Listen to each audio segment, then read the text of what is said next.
I wonder if this rock is affected by insulation weathering.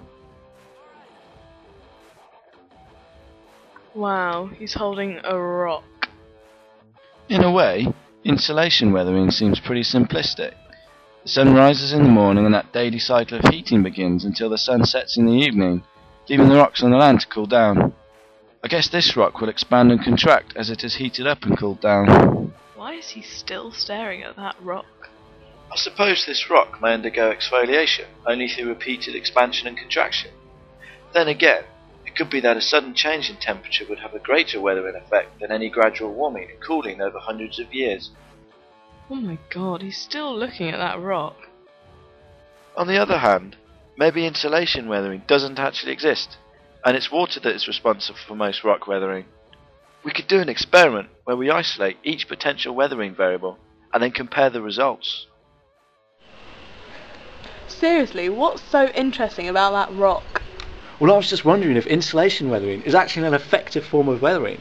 We could do some sort of investigation. Well, isn't that just fascinating? I know, it is, isn't it? You do realise that's ridiculous? There's so many factors that influence weathering. How would you just isolate insulation weathering?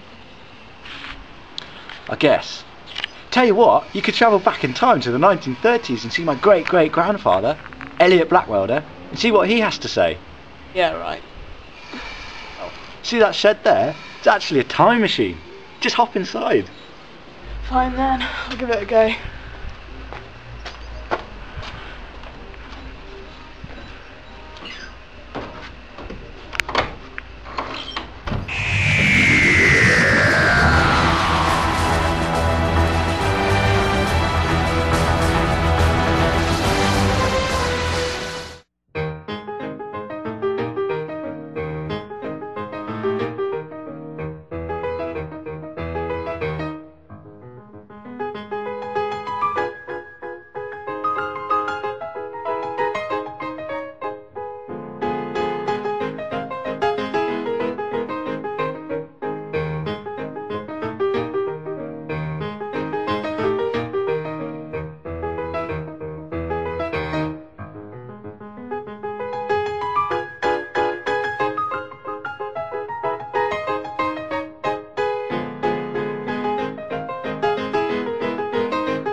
Blackwelder said how difficult it is to recreate the real world in the lab. I guess we need to recreate the individual factors affecting the weathering of rock.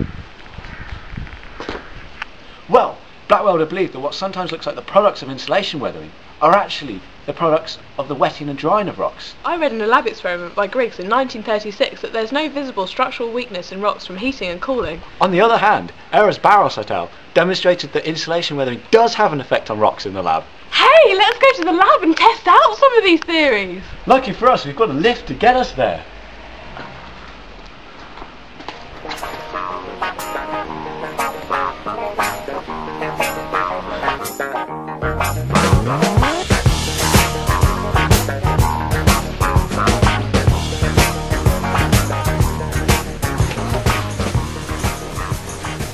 So having read about Blackwelder's views on insulation weathering, which were along the lines that it cannot occur independently under the temperature range of most deserts, which Blackwelder wrote of being about 75 degrees Celsius, we decided to expose 2 of the limestone samples to water as well as to heat with the intention of comparing these results with samples that were kept dry throughout. We also responded to Blackwelder's comments about the effect that containment will have on rock's ability to expand by surrounding 2 of our samples with gravel. The reason for this being that we predict greater weathering to occur in these 2 samples as they are not able to expand the same degree, which should therefore create more stress in the rock, leading to greater rock breakup. So firstly we weighed each rock sample. Then we placed each limestone sample under a radiation lamp for 15 minutes, allowing them to reach a temperature of about 80 degrees Celsius.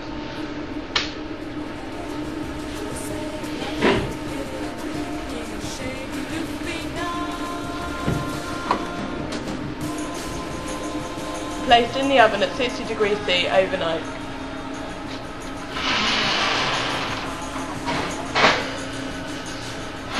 We then allowed them to cool at room temperature for 20 minutes. The reason we did this is because we didn't want to expose the rocks to any sudden changes in temperature, and we thought it wouldn't be truly representative of what happens in the real world. Whereas in deserts, rocks cool up in a matter of hours as opposed to a matter of minutes. So having allowed them to cool, we placed our samples into the freezer at minus 15 degrees Celsius and left them overnight before removing them the next day and repeating the cycle. However, we would leave one of the samples out of the freezer, which acted as the control in our investigation. After every 3 cycles we would apply water to samples 1 and 3 using the spray bottle. This is the BBC! Just look at that skateboarding dog.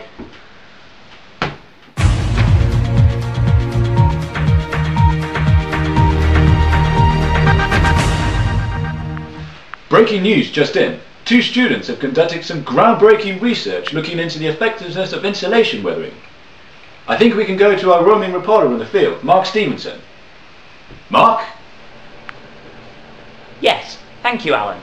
I'm here in the lab hoping to speak with those students responsible for such groundbreaking research. So, what conclusions can you draw from your investigation? Well, we can see that all the rocks have undergone some kind of weight loss, however the relative weight loss is different as is shown in this graph here. So, we can see that the rocks that were contained, and therefore prevented from expanding, did lose the most weight. Furthermore, we can see that of the 2 contained rocks, the greatest weight loss was achieved with the addition of water, which implies that the wetting and drying of rocks is a more effective weathering agent than insulation. The same conclusion can be made having looked at the other 3 rocks that were not contained. Here we can see that the greatest weight loss was achieved by the rock that was sprayed with water, whilst the rock that had no containment and no water lost the least amount of weight. But, are there any drawbacks or maybe limitations to your project?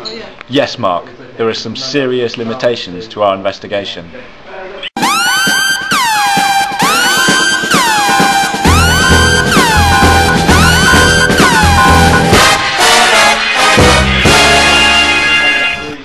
Limitation is that we have not been able to apply the same conditions to each rock. For instance, each radiation lamp will be emitting varying amounts of heat, and this will result in the differential heating up of each rock sample.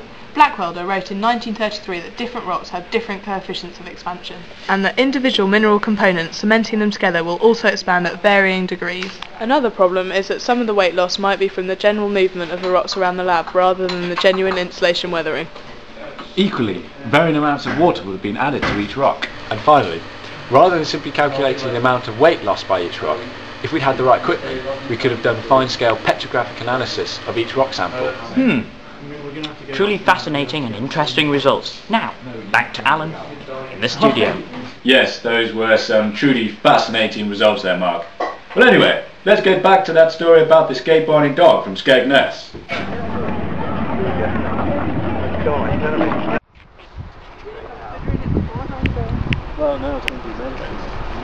So as we've demonstrated, trying to recreate real-world phenomena in the lab is extremely difficult, and it could be that by reducing what we see in reality down to a handful of variables is actually doing an injustice to the complexity of the subject. I think it is safe to say that with the limited time we've had to simulate this experiment, which should take thousands of years, we have managed to prove that insulation weathering actually does occur.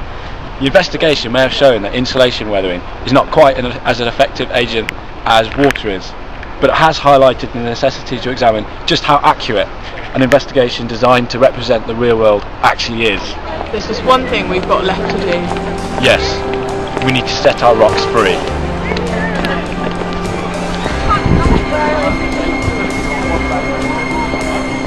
Born free is free.